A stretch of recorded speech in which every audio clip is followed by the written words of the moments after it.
बच्चा पार्टी स्वागत है आप सभी बच्चों का आपके अपने चैनल ज़ील इंडिया एजुकेशन पे। और मैं आपका सोनू सर। गाइज, आज से हमारा सीरीज जो शुरू होगा सेशन वो होगा इलेक्ट्रोस्टैटिक शुरू करेंगे हम लोग। ठीक है। और क्लास 12th का इम्पोर्टेंट चैप्टर है और इसका वेटेज भी अच्छा है और आपको number of questions, variety of questions आपको एग्जाम में देखने को मिलते हैं। इलेक्ट्रोस्टैटिक इंटरेस्टिंग चैप्टर है, कंसेप्चुअल है, समझना होगा आपको अच्छे से। उसके बाद बाकी फिर हम लोग एक्सप्लोर करेंगे चैप्टर को अच्छे से। चलिए इलेक्ट्रोस्टैटिक शुरू करते हैं। और आज मैंने दो वर्ड यहाँ लिखा हुआ, हिस्ट्री ऑफ चार्ज और property of charge. History of charge, जो चार्ज आप पढ़ते हो, पॉजिटिव चार्ज, नेगेटिव चार्ज, ये होता क्या है, इसकी डिस्कवरी, इसका मतलब इसकी खोज कैसे करी थी, क्या क्या हिस्टोरिकल अप्रोचेज हैं, है ना, और प्रॉपर्टी क्या क्या है चार्ज के बारे में। इसको शुरू करते हैं, है ना। देखिए, सबसे पहले आपको ये समझना होगा बच्चों, जब भी हम किसी मैटर की बात करते हैं, मैटर, ठीक है, आपने देखा होगा जब भी हम मैटर की बात करते हैं तो मैटर के अंदर बहुत सारी खूबियां होती है। आपको मालूम है कि यूनिवर्स के अंदर, इस यूनिवर्स में, या मैं प्लैनेट्स की बात करूं तो जितने भी प्लैनेट्स हैं, आपको मालूम है कि ये सारे प्लैनेट्स एक एलिप्टिकल ऑर्बिट पे सन के चारों तरफ रिवोल्यूशन करते हैं। मतलब होता है क्या है कि इन प्लैनेट्स और सन के बीच में एक तरह का फोर्स लग रहा होता है, और जो फोर्स लग रहा है, that force is called gravitational force. और आपको मालूम होना चाहिए कि ये ग्रेविटेशनल फोर्स किस पे डिपेंड करता है, मैटर की कौन सी प्रॉपर्टी होती है, वो प्रॉपर्टी होती है मास की। मतलब ये हुआ कि अगर दो मैटर का मास ज़्यादा है तो ग्रेविटेशनल फोर्स वहाँ पे स्ट्रॉन्गर होगा, और मास अगर कम है तो ग्रेविटेशनल फोर्स वहाँ पर वीकर होगा। तो इतना तो समझ आ गया कि जितना ज़्यादा मास होगा मैटर का, ऑब्जेक्ट का, उतनी ही स्ट्रॉन्गर ग्रेविटेशनल फोर्स वहाँ पर होगी। तो इतना मैं ये कह सकता हूँ कि मैटर की मास वाली प्रॉपर्टी की वजह से जो फोर्स डेवलप होती है वो होती है ग्रेविटेशनल फोर्स। ग्रेविटेशनल फोर्स, बात मेरी समझ आ रही है? ग्रेविटेशनल फोर्स, जिस फोर्स ने यूनिवर्स को स्टेबल कर रखा है, या अगर आप प्लैनेट्स की बात करें सोलर सिस्टम की, तो सोलर सिस्टम को स्टेबल जिस फोर्स ने कर रखा है वो है ग्रेविटेशनल फोर्स। क्लियर है क्या? अब जब यूनिवर्सल की बात हम करते हैं, यूनिवर्सल लॉ की बात करते हैं, तो इस धरती पर जितनी चीजें हैं अर्थ के ऊपर, उन सभी चीजों का मास अर्थ के कंपैरिजन कम है। ऑब्वियस सी बात है कि अगर मैं अर्थ की बात करूं तो अर्थ का मास तो बहुत ज्यादा है, क्योंकि जितनी चीजें आप धरती पर देख रहे हो धरती के ऊपर है। मैं यहाँ पर कंक्लूड ये कर सकता हूँ बच्चों कि अर्थ का जो मास होता है, धरती का जो मास है, वो कंपैरेटिवली ऑब्जेक्ट से या मैटर के मास से बहुत ज़्यादा है। और यही वजह है कि धरती, अर्थ सभी चीज़ों को, मैटर्स को अपनी तरफ अट्रैक्ट करती है। मतलब ये कह सकता हूँ कि अर्थ सभी चीज़ों पर अपना एक तरह का फोर्स अप्लाई करती है। That force is called gravitational force. यही वजह है कि जब किसी चीज़ को आप ऊपर थ्रो करते हो तो नीचे आ गिरता है। देखो, आप मैंने चौक को ऊपर गिरा है, नीचे आ गिरता है। या किसी भी चीज़ को आप ऊपर थ्रो करोगे अपर डायरेक्शन में, तो वो बाद में उसको नीचे ही आना है, because earth is attracting each and every object towards itself. क्यों? क्योंकि अर्थ का मास हेवियर है, तो हेवियर ग्रेविटेशनल फोर्स लगा रहा है। बात मेरी समझ आ रही है? लेकिन अर्थ के ऊपर ग्रेविटेशनल फोर्स के अलावा भी कुछ ऐसी फोर्सेस हैं जो मैटर के अंदर है, लेकिन वो ग्रेविटेशनल से ज्यादा है। बात मेरी समझना ध्यान से। मैटर की जो प्रॉपर्टी है वो तो ग्रेविटेशनल फोर्स आपको दिखा रही है, क्योंकि मैटर किस पे डिपेंड कर रहा है? मास पे। और ग्रेविटेशनल फोर्स जो डेवलप होता है वो मास की तरफ से। भाई आपने, अगर मैं यहाँ पर मैं अपनी बात करूं और मैं किसी ऑब्जेक्ट की मेरे पास जो रखा हुआ है, तो मेरे और उसके बीच में भी फोर्स लग रहा है, दैट इज ग्रेविटेशनल फोर्स। अब ये ग्रेविटेशनल फोर्स जो लग रहा है वो किसकी वजह से लग रहा है? मेरे और उस वस्तु के मास की प्रॉपर्टी की वजह से। मास ही वजह है, रीजन है, जिस वजह से ग्रेविटेशनल फोर्स डेवलप हो रहा है। और ये मास किसके अंदर होता है? मैटर के अंदर होता है। क्लियर है क्या? बात मेरी समझ आ रही है? अब आइए आगे बढ़ते हैं हम लोग। अर्थ के ऊपर ग्रेविटेशनल फोर्स के अलावा भी कुछ ऐसे फोर्सेस हैं जो मैटर की प्रॉपर्टी की वजह से डेवलप हो रहे हैं, लेकिन ग्रेविटेशनल फोर्स से उनकी स्ट्रेंथ ज्यादा होती है, उनकी ताकत ज्यादा होती है।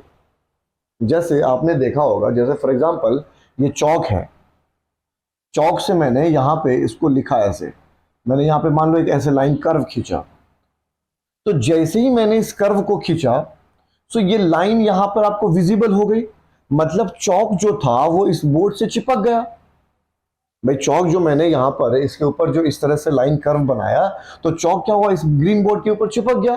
नाउ द क्वेश्चन अराइजेस, भाई अगर ये ग्रीन बोर्ड के ऊपर चिपक गया तो इसको अर्थ ने क्यों नहीं खींचा नीचे की तरफ, ये क्यों नहीं गिरा?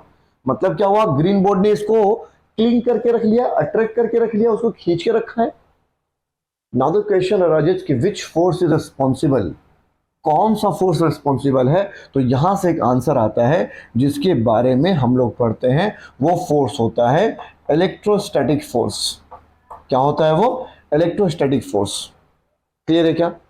अब देखिए, जैसे ही मैंने चौक को यहां घिसा था, मतलब रबिंग की थी, तो ये आपको लाइन विजिबल हो गया।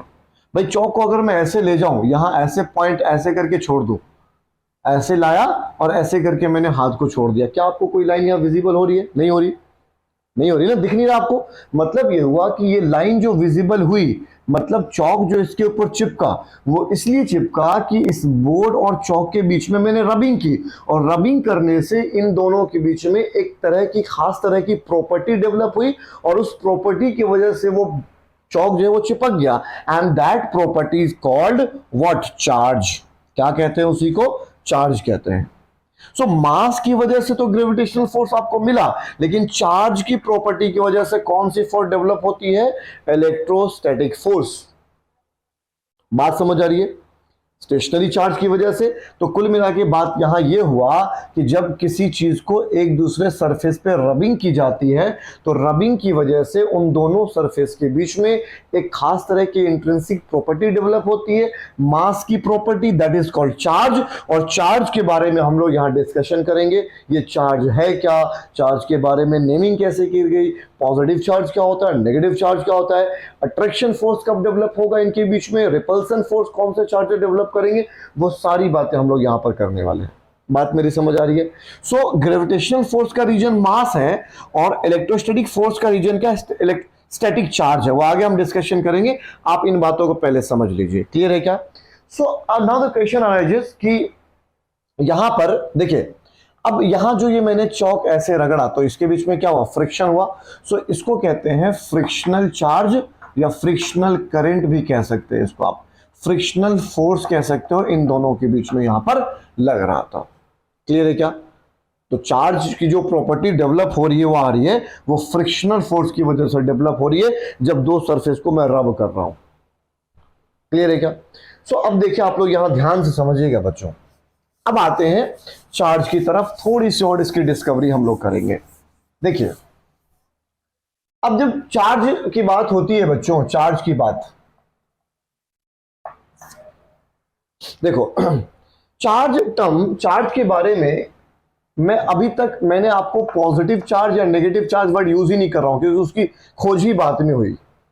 हुआ यूं कि अंबर शोर, सबसे पहले अंबर, जिसको आप एक वर्ड से जानते हैं, रेजिन, रेजिन होता है ना, और जिसने अंबर के बारे में इंफॉर्मेशन दिया था, उनको एक तरह का गम जैसा एक ये सब्सटेंस होता है, गम की तरह एक सब्सटेंस होता है, जो कि शोर ऑफ ओशन के में मिलता है, शोर ऑफ ओशन, समुद्र के किनारे, है ना। तो जब रेजिन का वूल के साथ रबिंग किया गया, किसके साथ रबिंग किया गया बेटा? वुल के साथ रबिंग किया गया, तो अंबर मतलब जो रेजिन है, इनके और इनके बीच में कौन सी प्रॉपर्टी देखने को मिली थी बेटा? Attraction property. कौन सी प्रॉपर्टी? Attraction property. मतलब जब इन दोनों को, ये हिस्टोरिकल अप्रोच बता रहा हूं आपको बेटा, हिस्टोरिकल अप्रोच, जब इन दोनों की रबिंग हुई, अभी मैंने आपको समझाया है, रबिंग की वजह से दोनों सरफेस क्या हो जाता है? क्या हो जाता है?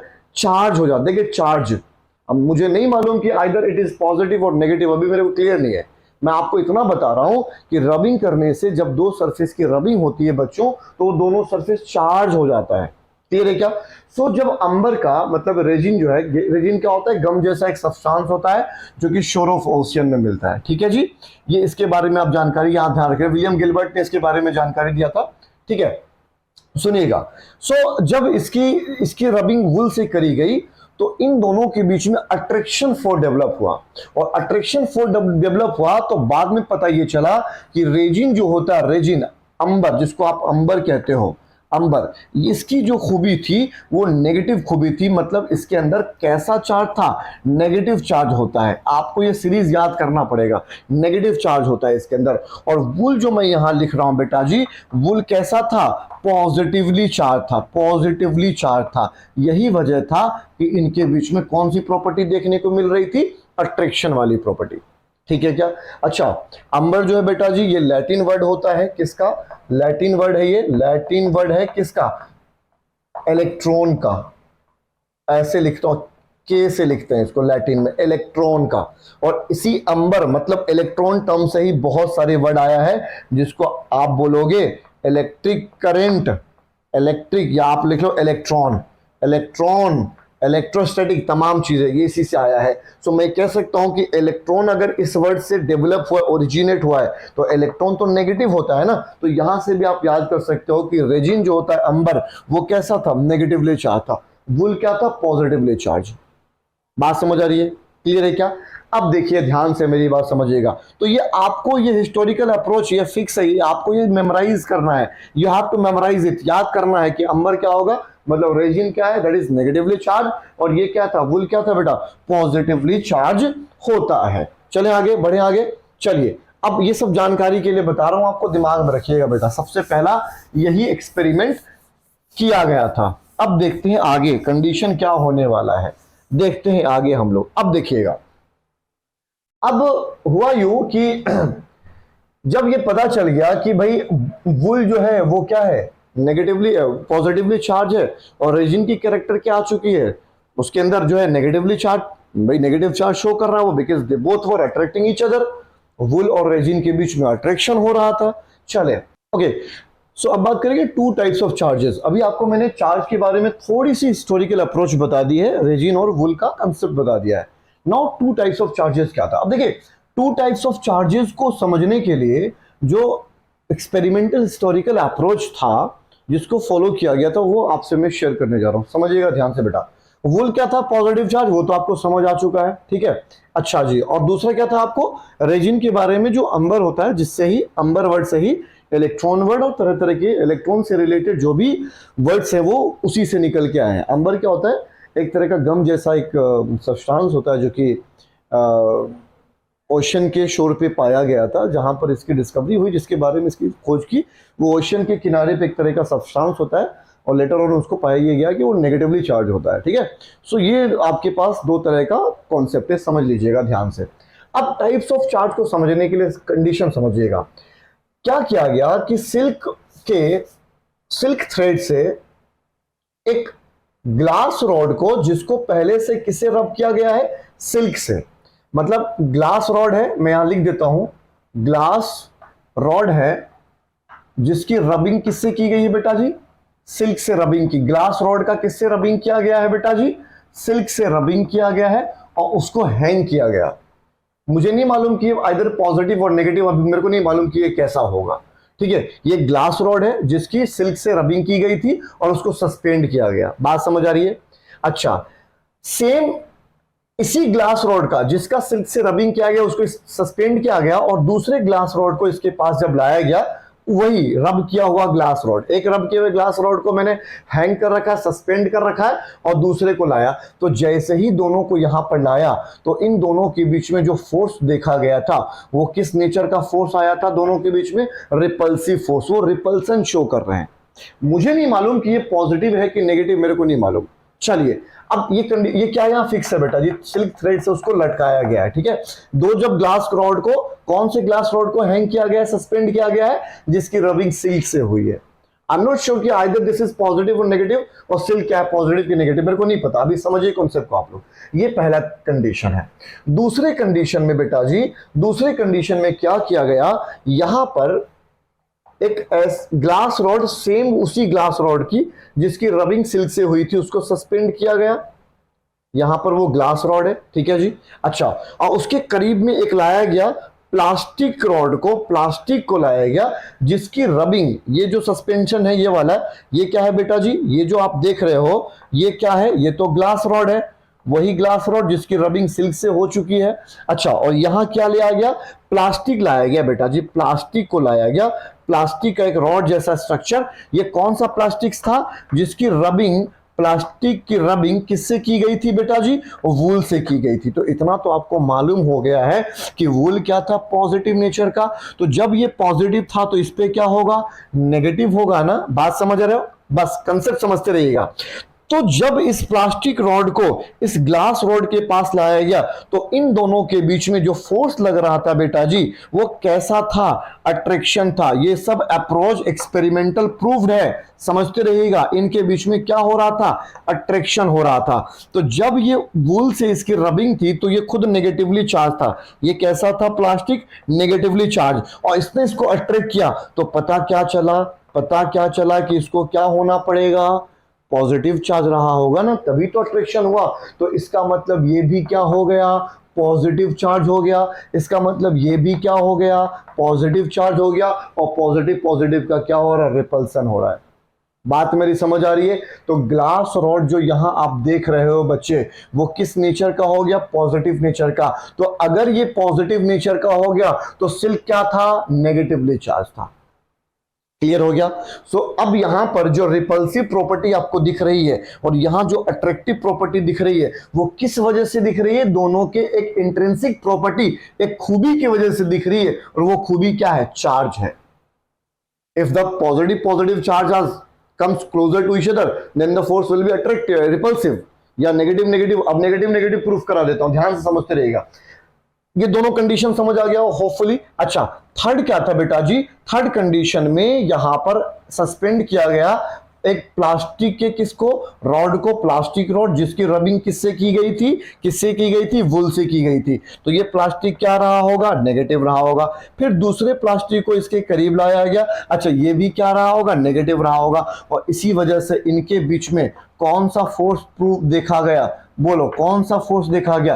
रिपल्सन नेचर का। रिपल्सन देखा गया। तो क्या हो गया? लाइक चार्जेस रिपल्सन कर रहे हैं, लाइक चार्जेस रिपल्सन, और unlike charges attraction. So what is charge? यहीं से चार्ज का डेफिनेशन निकल के आ गया। The intrinsic property of the matter which produces by the rubbing of two matters and which gives two phenomena between the matters. The phenomena is attractive force और repulsive force.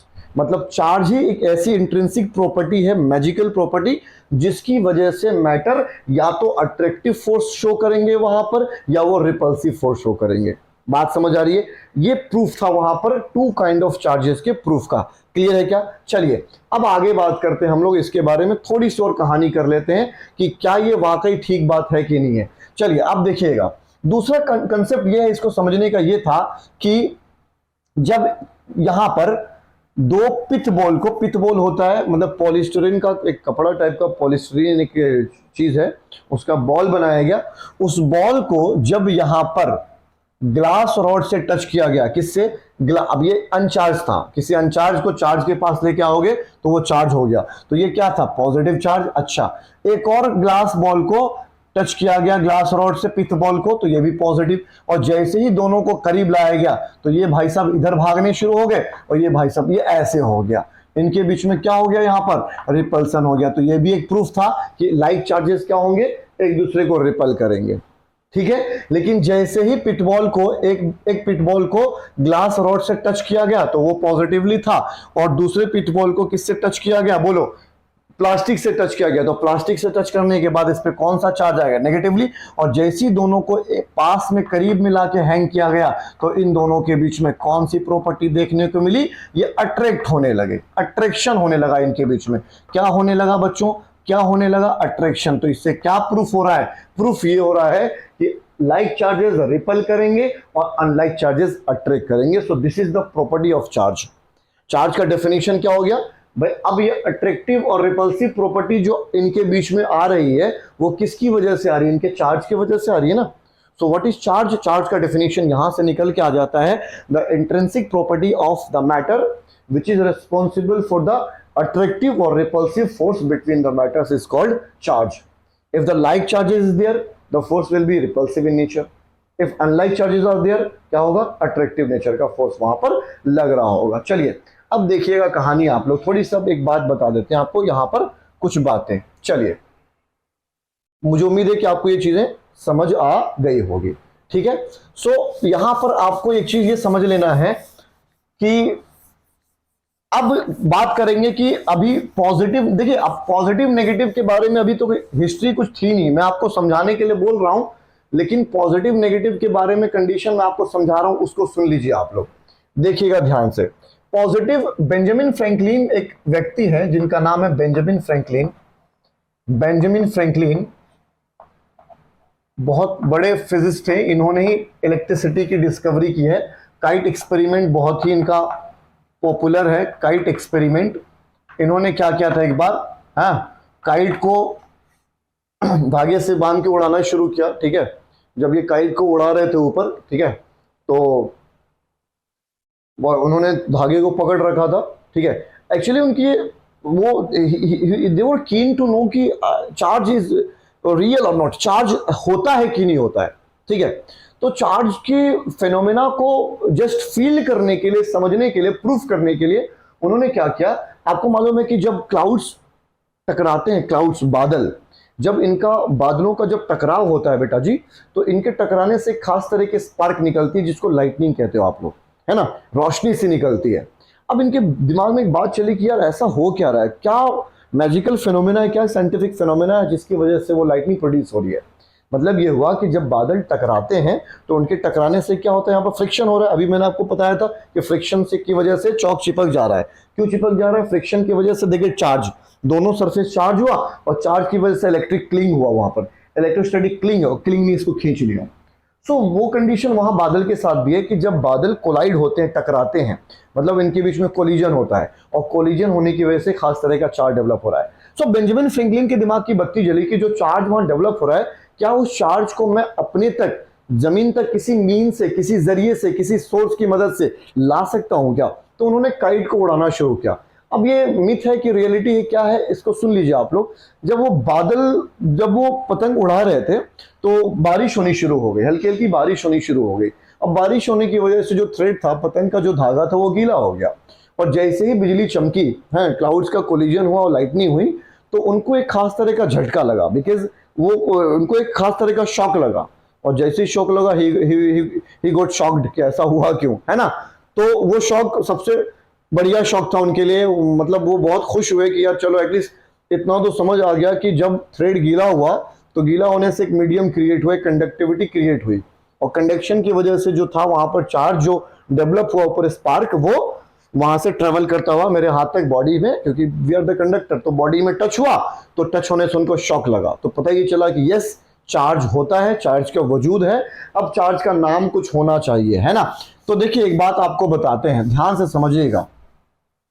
दुनिया में इस धरती पर जितनी भी चीजें हैं, जितनी भी मैटर्स है, वो सारे के सारे न्यूट्रल नेचर के होते हैं। किस नेचर के होते हैं? न्यूट्रल नेचर के। मतलब कि अगर उनके अंदर इलेक्ट्रॉन 4 है तो प्रोटॉन भी 4 होगा। वो आप देखो ना, हर चीज बैलेंस्ड है यार, हर चीज बैलेंस्ड है। अब उस न्यूट्रल प्रॉपर्टी को फुलफिल कराने के लिए, अब तो इतना तो समझ आ गया कि भाई अगर इस तरह का कंडीशन है, इलेक्ट्रॉन क्या है, इलेक्ट्रॉन जो है वो नेगेटिवली है और प्रोटॉन क्या है, पॉजिटिवली है। ये मैं अभी नाम नहीं जान रहा हूं, बेंजामिन फ्रैंकलिन भी नहीं जानते थे, लेकिन उनको इतना ये पता था कि मैटर के अंदर कुछ ना कुछ ऐसी खूबी जरूर है जो न्यूट्रल उस सिस्टम को बना रहा है। और न्यूट्रल सिस्टम को बनाने का मतलब क्या होता है बेटा जी, बोलो? नेट चार्ज जो हो रहा है सिस्टम का, वो क्या हो जाएगा? 0 हो जाएगा। That condition is called what? Neutral condition.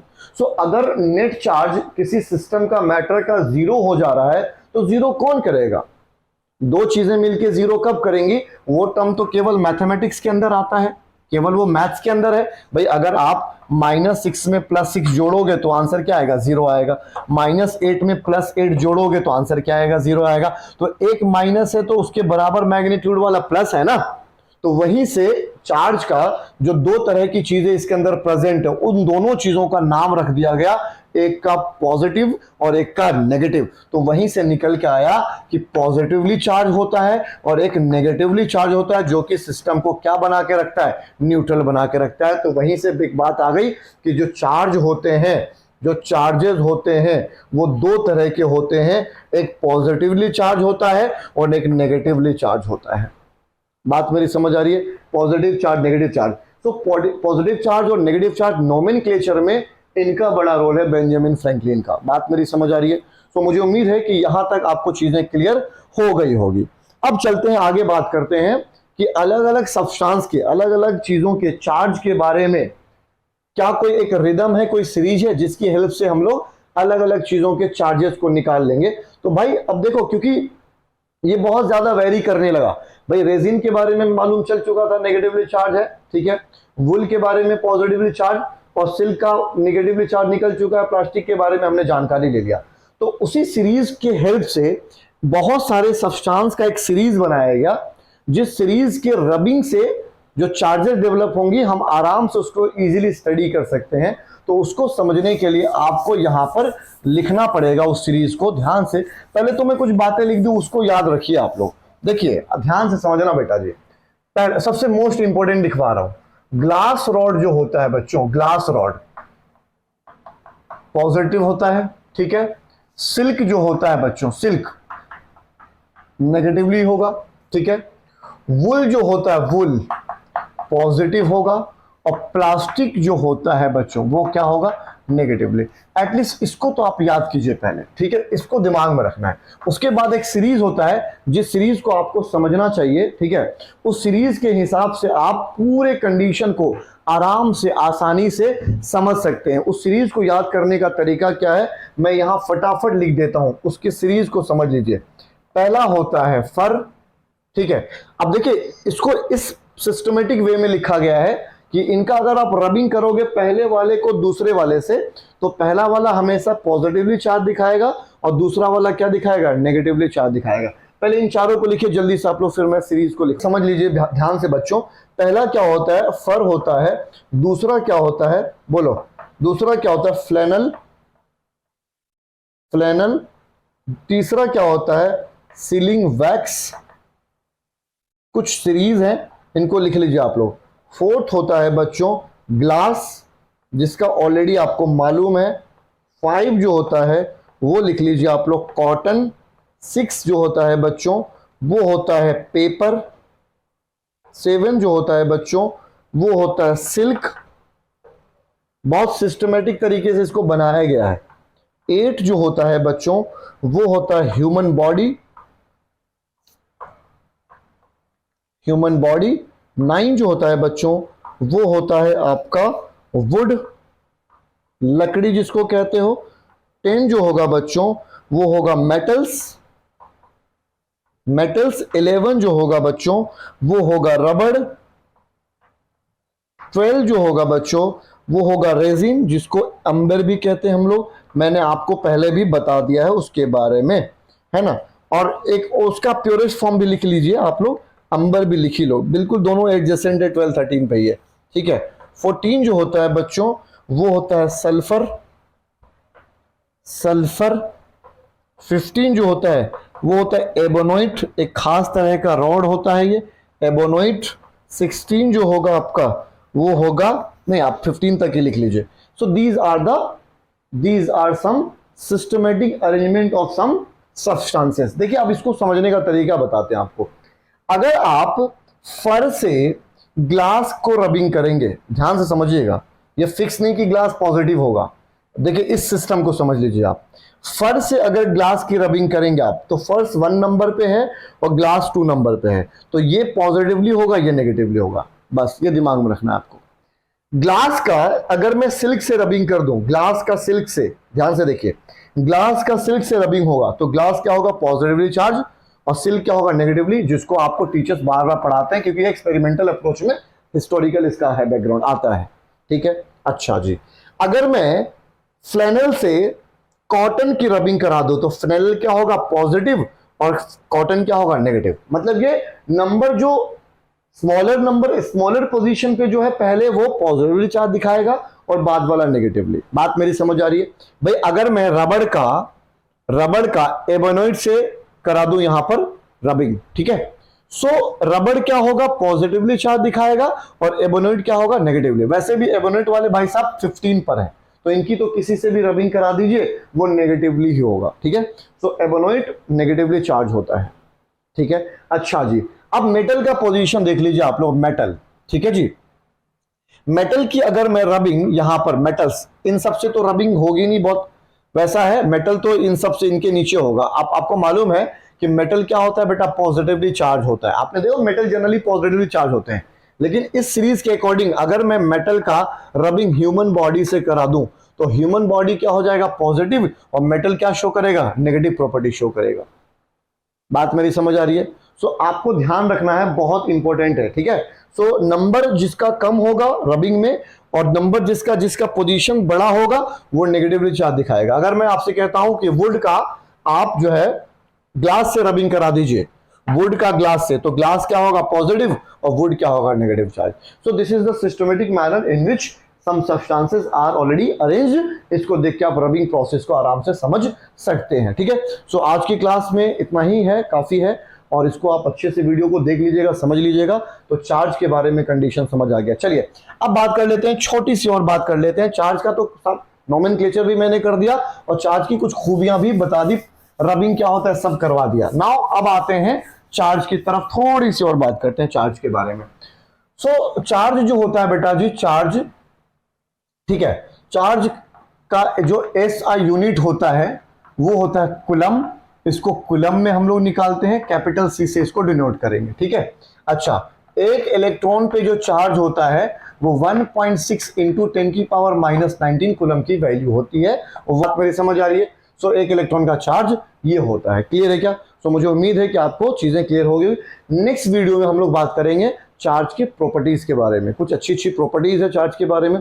Additive property क्या होती है, कंजर्वेशन ऑफ चार्ज क्या होता है, क्वांटाइजेशन ऑफ चार्ज किसे कहते हैं, वो सारी हम बात करेंगे और कुछ क्वेश्चंस भी सॉल्व करेंगे। Thank you so much for watching this video guys. Support करना, चैनल को सब्सक्राइब, लाइक करना, फ्रेंड को शेयर जरूर कर देना, उनकी नॉलेज बढ़ जाएगी।